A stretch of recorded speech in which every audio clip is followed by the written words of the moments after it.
नमस्कार, मैं हूं आपके साथ नावेद माजिद और आप देख रहे हैं सी न्यूज़ भारत। वक्त हो चुका है न्यूज़ बुलेटिन का, जिसमें हम जानेंगे कि कहां पर मेडिकल रिप्रेजेंटेटिव ने किया अधिकारों की मांग को लेकर प्रदर्शन। साथ ही जानेंगे कि कहां पर आचार संहिता और कोविड के नियमों का हो रहा उल्लंघन। इन सभी खबरों पर चर्चा करेंगे विस्तार से।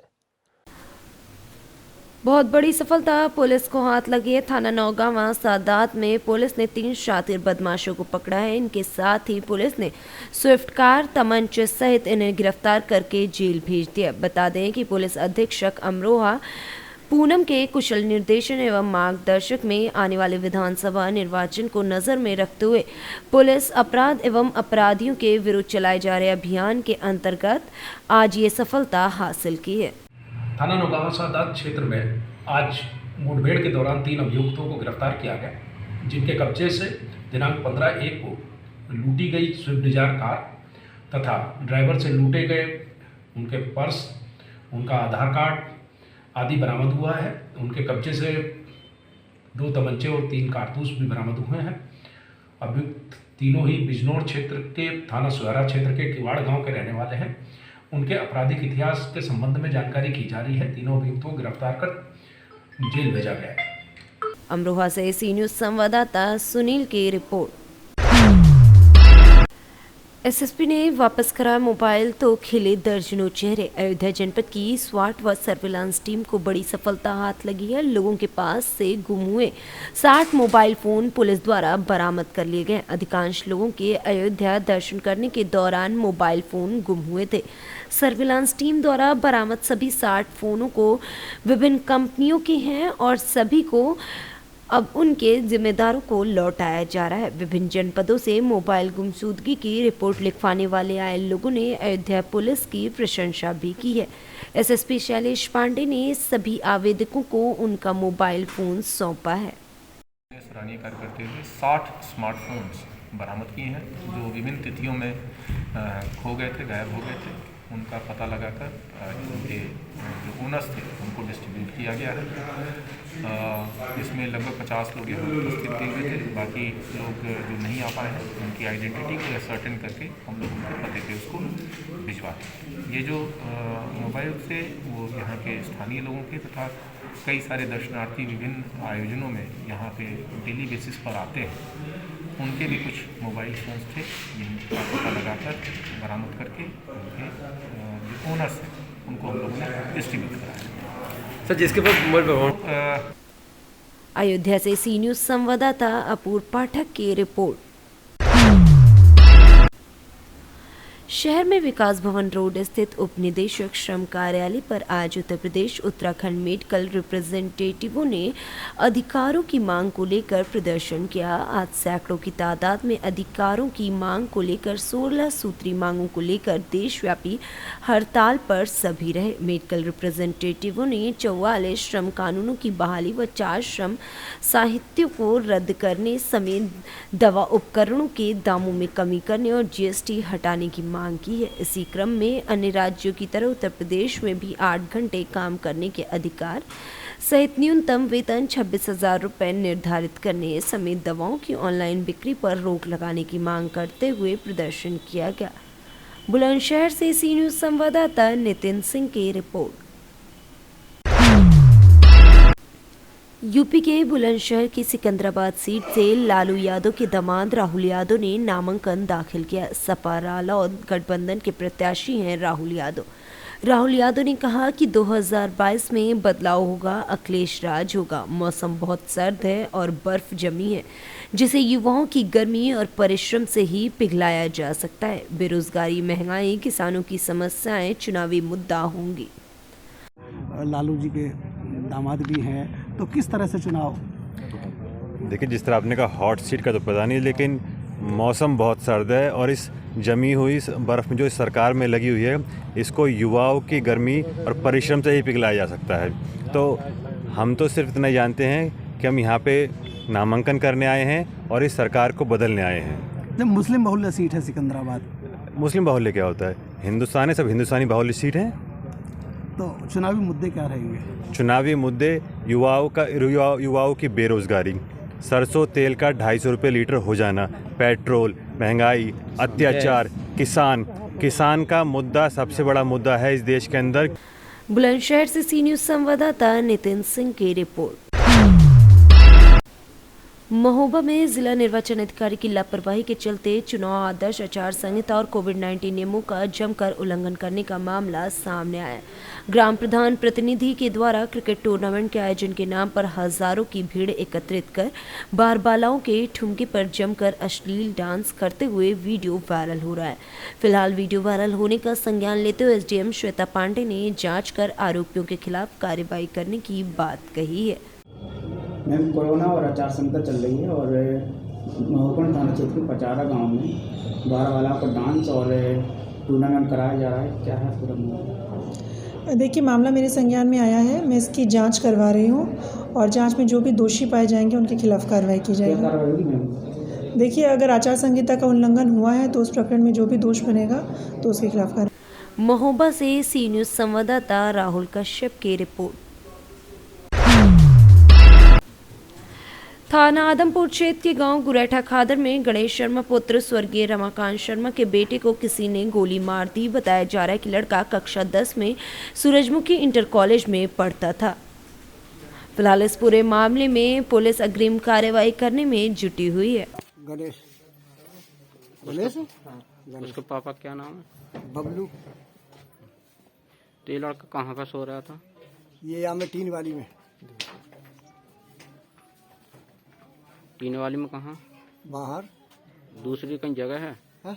जगह है कहीं दूसरी? हाँ, बराबर में कोट हुआ। अच्छा, घेर पे सो रहे? हाँ, घेर पे। इकल्ले सो रहा कोई और? ना, उसके दादा भी है। अच्छा। दूसरे कमरा में। अच्छा, लगभग कितने समय की बात है? ये पता नहीं समय की कौन से की। 10 बजे की बात है। हाँ। तो पता कैसे पड़ी? जब धुंध मचा और रोने को लौड़िया रो रही। अच्छा। हाँ, जब आए हम तो बच गए। जब लौड़िया रो रही वो सानी ढोरों बांधने आई, जब लौड़िया रो रही जब पहुंचे हम तो। अच्छा। हाँ, हमने जानी क्या वो बुढ़ाई खत्म हो गई। अच्छा। हाँ। लड़की की उम्र कितनी है? ऐसी होगी 16 साल की करीब में। लड़का क्या काम करता? आज प्रातः 8 बजे यूपी 112 के माध्यम से ये सूचना मिली कि ग्राम गुरेठा थाना आदमपुर में एक लड़के की गोली मारकर हत्या कर दी गई। इस पर सभी संबंधित लोग मौके पर पहुंचे, निरीक्षण किया गया, फोरेंसिक टीम द्वारा निरीक्षण किया गया तो पाया गया कि मृतक के घर के घेर में जहां जानवर वगैरह बांधे थे वहाँ बरामदे में सोया था, बगल में उसका दादा सोया था और वहीं उसकी रात्रि के किसी समय गोली मारकर हत्या कर दी गई। सुबह इनको पता चला, तब इन्होंने पुलिस को सूचना दी। इस संबंध में दादा की तहरीर के आधार पर धारा 302 बनाम अज्ञात मुकदमा दर्ज कर लिया गया है। विवेचना जारी है, शीघ्र ही घटना का अनावरण कर दिया जाएगा। अमरोहा से सी न्यूज़ संवाददाता सुनील कुमार की रिपोर्ट। हमीरपुर जनपद के राट में ओम साईं धाम सेवा समिति के तत्वाधान में विवाह संपन्न कराया गया, जिसमें वर वधू ने अग्नि के साथ फेरे लेकर 7 जन्मों तक साथ रहने की कस्में खाई। बता दें कि ओम साईं धाम सेवा समिति के अध्यक्ष हरिमोहन सोनी ने बताया कि प्रत्येक वर्ष सामूहिक विवाह संपन्न कराया जाता है, लेकिन कोविड-19 का पालन करते हुए एक जोड़ा वर वधू की शादी भी कराई गई है। मंदिर में रजनी ने संतोष कुमार के गले में वरमाला डालकर जीवन साथी चुना। समिति की ओर से 9 दंपत्ति को मंगलसूत्र, पायल, नाक की कील, बिछिया सहित गृहस्थी का सामान भेंट स्वरूप दिया गया। इस मौके पर संरक्षक डॉक्टर अंबिका प्रसाद मिश्रा, अरुण कुमार तिवारी, गुलाब सिंह सेंगर, नीलू महाराज समेत अन्य लोग मौजूद रहे। मंदिर में कितनी शादी हुई है? आज एक जोड़ा का विवाह संपन्न हुआ है। तो क्या एक कोविड की वजह से? हाँ, कोविड गाइडलाइन को देखते हुए कि ज़्यादा भीड़ ना हो, इस वजह से केवल एक ही जोड़े की शादी रजिस्टर्ड की गई और एक ही जोड़े के भीड़ ज़्यादा ना होने के कारण कि रोग भी है तो सीमा से ज़्यादा ना हो, जो कानून है कोविड-19 का तो पूर्ण पालन किया। इसमें कहाँ कहाँ की शादी हुई है? दोनों जो पक्ष हैं वो राठी के हैं। किसकी ओर से ये शादी हुई है? यहाँ शादियाँ तो 50-50 तक हुई हैं एक दिन में कोविड का। किस समिति की ओर से? हमीरपुर से सी न्यूज़ संवाददाता राम सिंह राजपूत की रिपोर्ट। कानपुर आउटर स्वाट टीम और विधुन पुलिस को बड़ी सफलता मिली है। थाना विधुन और स्वाट टीम ने अवैध असलाह फैक्ट्री का भांडाफोड़ किया है। रिंद नदी के पास से चेकिंग के दौरान तमंचे के साथ एक आरोपी पकड़ा गया। आरोपी की निशानदेही पर घाटमपुर के खेत में चल रही अवैध तमंचा फैक्ट्री का भांडाफोड़ किया गया है। मौके से भारी मात्रा में अवैध असलाह और असलाह बनाने के उपकरण बरामद किए हैं। एसपी आउटर और सीओ घाटमपुर के निर्देश में ये भारी मात्रा में असलाह फैक्ट्री का खुलासा आज हुआ है। विधानसभा चुनाव के पहले पकड़ी गई है अवैध तमंचा फैक्ट्री बरामद हुई है और उस गडरियनपुरवा घाटमपुर क्षेत्र में जो स्थान पड़ता है उस स्थान से में तीनों अभियुक्तों के कब्जे से 23 तमंचे और 1 अदद अद्धी 12 बोर और 3 जो अर्धनिर्मित असलाह हैं वो भी बरामद हुए हैं। इन अभियुक्तों का आपराधिक इतिहास भी है और इनके साथी अन्य जो हैं उन पर भी हम लोग पता कर रहे हैं कि कौन कौन है, उसका भी जानकारी की जाएगी। लेकिन अभी तक जो 3 का गिरफ्तारी हुई है उनसे ये सामान बरामद हुआ है और ये बहुत बड़ी सफलता इस क्षेत्र में इलेक्शन के दौरान हमारे विधुन पुलिस और स्वाट टीम के जो टीम के सदस्य हैं इनके द्वारा हुआ। सीओ साहब का अथक प्रयास और मार्गदर्शन इसमें रहा, साथ ही हमारे एडीजी साहब आईजी साहब के निर्देशन में ये कार्रवाई की गई। कानपुर से सी न्यूज़ संवाददाता आयुष मिश्रा की रिपोर्ट।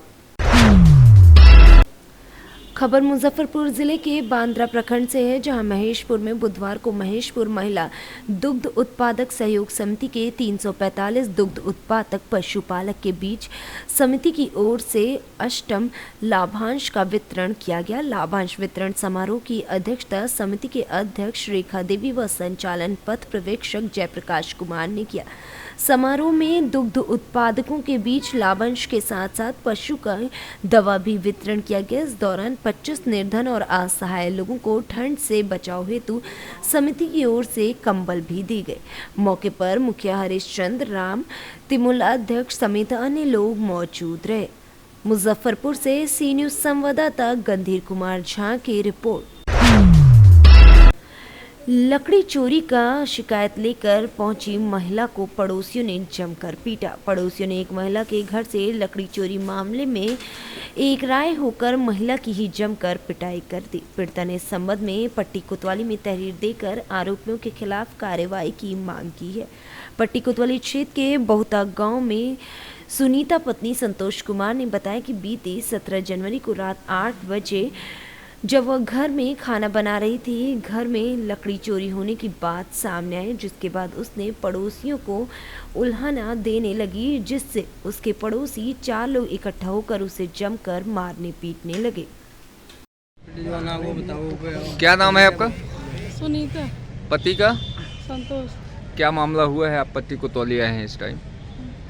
लकड़ी रखा रहा, वहाँ चुराई ले जात गए, बोले पे मार पीट करत गए, कमरा में घुस के सबको रात को मारत गए। कौन लकड़ी चुराया है? बगल वाले। क्या नाम है? सुनील, अनिल और उनका औरत, सुनील को औरत, अनिल को औरत। आपने मना किया तो आपको मारे पीटे हैं? हाँ, हम देखे बोले लागे, मतलब जब सामान हैरान है मनाई बोले है ये वही भी ने उठाओ ले गए, वही भी ने मारबो के उनका मरम घुस। आप उसी शिकायत लेकर थाने आई हैं? हाँ। तो आपको घर में घुस के मारे हैं? हाँ, बगल वाले खुद देखे, बगल वाले छोड़ाए। किस चीज से मारे हैं? प्रतापगढ़ से सी न्यूज़ संवाददाता रोहित जायसवाल की रिपोर्ट।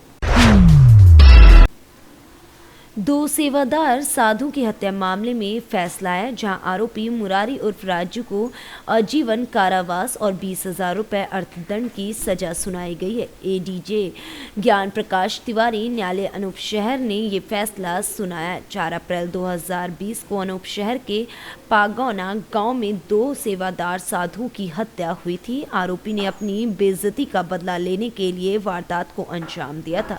साधुओं की हत्या की इस वारदात के बाद सनसनी मच गई थी। सर, आज जो ये केस हुआ है जी, इसमें क्या निर्णय आया है? ये मामला वर्ष 2020 का था। जो घटना का दिनांक था वो 28/4/2020। ये सुबह की घटना थी। एक अनूप शहर थाना क्षेत्र में गांव पड़ता है पगौना में 2 महात्माओं की हत्या की गई थी। हत्या करने वाला भी उसी गांव का था, मुरारी उर्फ राजू। जिसमें आज माननीय न्यायालय ने उसको दोषित करते हुए आजीवन कारावास व 20,000 रुपये का अर्थदंड दिया है। बुलंदशहर से सी न्यूज संवाददाता नितिन सिंह की रिपोर्ट। नगरपालिका के कर्मचारियों को कोविड वैक्सीन की बूस्टर डोज देने के लिए बुधवार को नगरपालिका परिसर में विशेष शिविर का आयोजन किया गया। आज बूस्टर डोज लगवाने को लेकर कर्मचारियों में काफी उत्साह रहा। यही वजह रही कि निगम के 25 से अधिक अधिकारियों, कर्मचारियों और सफाई कर्मियों ने बूस्टर डोज लगवाई है। बुधवार को सफाई नायकों एवं कर्मचारियों को बूस्टर डोज लगाई गई। बूस्टर डोज के लिए सुबह से कर्मचारियों में जबरदस्त उत्साह रहा और उन्होंने पंक्तिबद्ध होकर वैक्सीनेशन कराया। अधिशासी अधिकारी अवधेश कुमार ने बताया कि लगभग 600 कर्मचारियों को बूस्टर डोज लगाई जानी है। पहले दिन 25 से अधिक कर्मचारियों को बूस्टर डोज लगवाई गई है। तो डोज लग रही है सर। ये शासन के निर्देश हैं कि जो भी फ्रंट लाइन वर्कर्स हैं उन कर्मचारियों को बूस्टर डोज, जिसकी सेकेंड डोज लग गई हो, उसको बूस्टर डोज लगाए जाने के निर्देश दिए गए हैं। उसी के क्रम में ये कैंप लगवा के यहाँ पर उनको बूस्टर डोज लगवाया जा रहा है। सर अभी तक किस श्रेणी के कर्मचारियों को दी जा रही है? ये पालिका के जो भी फ्रंट लाइन वर्कर जिनकी सूचना हम शासन को पहले ही भेज चुके हैं, लगभग 600 के आसपास कर्मचारी हैं, उनको बूस्टर डोज लगाया जाना है। फिरोजाबाद से सी न्यूज संवाददाता सन्नेश कुमार गुप्ता की रिपोर्ट। गरीब कार्ड धारकों के निवाले पर राशन दुकानदार डाका डाल रहे हैं। अंगूठा लगाने के बाद भी कार्ड धारकों को राशन नहीं देते हैं। वहीं पूर्ति निरीक्षक से शिकायत करने के बाद भी राशन दुकानदारों पर कोई कार्रवाई न होने का मामला सामने आया। गरीब कार्ड धारकों को राशन न मिलने से 2 वक्त की रोटी की समस्या भी अब इनके सामने आ गई है। वहीं राशन दुकानदार सुधरपाल को अधिकारियों को प्राप्त संरक्षण बताया जा रहा है। बता दें कि घुड़सहायगंज के मोहल्ला सीमांत नगर के राशन दुकानदार सुघरपाल का ये पूरा मामला है। क्या दिक्कत है आपको? 2018 से हमारी वाइफ एक्सपायर हो गई और हमारा राशन कार्ड कैंसिल हो गया। जब से मुझे राशन की जरूरत पड़ी, लेकिन परिवार के साथ थे, नहीं लिया, कोई दिक्कत नहीं। अब हम परिवार से अलग हो गए, मियाँ बीवी। मुझे राशन चाहिए, लेकिन ये लोग राशन देते नहीं है। ये लोग कहते तुम्हारा कार्ड ही नहीं है। क्या नाम है आपका? राशिद नाम है मेरा। राशिद कहाँ रहते हो? राशिद फाटक पे। क्या है दिक्कत? 2 बार दही नहीं रहती, 3 बार चावल दे दे जबरदस्ती से। खाली चावल दे दिए और 2 बार केला रही भरती। अच्छा, 2 महीने से आपको दिया भी नहीं? तो पूछा नहीं उनसे क्यों नहीं दिया? है नहीं। क्या हुआ? कितने दिन से नहीं आ रहा, पूछा नहीं उनसे? अब वो उनका कहना तो ये है कि कभी आता है कभी नहीं आता। अब बाकी कोटेदार बांट रहे हैं, उनके पास कैसे आ रहा है? अब ये बात तो इनसे पूछी जाए, यही जो कहते हैं वही तो माना जाएगा। अच्छा, कोटेदार गए कहाँ? कोटेदार भाग गए। हाँ, अच्छा। कन्नौज से सी न्यूज संवाददाता अंशु पंडित की रिपोर्ट। जिला खाद्य एवं विपणन विभाग के क्रैकेन से धान चोरी करने वाले शातिर बदमाश को गिरफ्तार किया गया है। विपणन कर्मचारी की तहरीर पर कुड़वार थाने में मुकदमा दर्ज हुआ था। थाना अध्यक्ष रवि कुमार सिंह ने कहा कि पवन कुमार मिश्रा निवासी गंजेहड़ी थाना कुड़वार, शिवम श्रीवास्तव निवासी करौदिया कोतवाली नगर, राहुल बरनवाल और कल्लू गुप्ता निवासी बधहरा थाना कुड़वार को गिरफ्तार किया गया है। वहीं फरार चल रहे 2 चोरों की तलाश अभी भी जारी है। वहीं 40 बोरी सरकारी धान पिकअप होंडा सिटी कार भी बरामद की गई है। सुल्तानपुर से सी न्यूज संवाददाता मनोज पांडे की रिपोर्ट। समाजवादी पार्टी उन्नाव जिला अध्यक्ष धर्मेंद्र सिंह यादव ने समाजवादी पार्टी के राष्ट्रीय अध्यक्ष अखिलेश यादव के निर्देशानुसार उनके द्वारा लिए गए प्रतिमाह 300 यूनिट मुफ्त बिजली के संकल्प को आगे बढ़ाते हुए नाम लिखवाओ फ्री बिजली योजना के लिए रजिस्ट्रेशन उन्नाव शहर के डोर टू डोर जाकर घर घर रजिस्ट्रेशन किया। वहीं आम जनता स्वयं इस कार्यक्रम का हिस्सा बनी। अधिक से अधिक लोगों ने अपना रजिस्ट्रेशन करवाया। जिला अध्यक्ष ने कहा कि हम डोर टू डोर जाकर राष्ट्रीय अध्यक्ष अखिलेश यादव के संकल्प को जन जन तक पहुंचाएंगे। आज हमने देखा जिस तरह से बिजली के दामों में वर्तमान सरकार ने बढ़ोतरी कर रखी है, जनता त्राहिमाम है। हमारे नेता आदरणीय अखिलेश यादव जी ने घोषणा की है कि 300 यूनिट बिजली फ्री देंगे। हम जिन वार्डों में जा रहे हैं, किसी परिवार का 1200 रुपए का बिल है, किसी परिवार का 1400 रुपए का बिल है। अभी आपके सामने देखा है, एक परिवार 3 माह से अपना बिजली का बिल नहीं जमा कर पाया। हमारे नेता आदरणीय अखिलेश यादव जी को जब जब सत्ता में आने का अवसर मिला है, उन्होंने हर वर्ग को छूने का काम किया है। बिजली का बिल माफ करने का, 300 यूनिट बिजली यानी 2175 रुपए की बिजली प्रति माह फ्री में देने का हमारे नेता आदरणीय अखिलेश यादव जी ने कहा है। तो हम घर घर जा रहे हैं, रजिस्ट्रेशन ऑनलाइन कर रहे हैं। आपने देखा रजिस्ट्रेशन हमारे चालू हो गए और लोगों के अंदर जिस तरीके से हताशा निराशा है, बिजली का बिल तक नहीं जमा कर पा रहे हैं। हम 10 मार्च को नई सरकार बनेगी और 11 मार्च को बिजली का बिल माफ होगा, बिजली का बिल नहीं देना। उन्नाव से सी न्यूज संवाददाता दीपांकर सिंह की रिपोर्ट। फिलहाल के लिए इस न्यूज़ बुलेटिन में इतना ही। देश और दुनिया की तमाम खबरों के लिए देखते रहिए सी न्यूज़ भारत।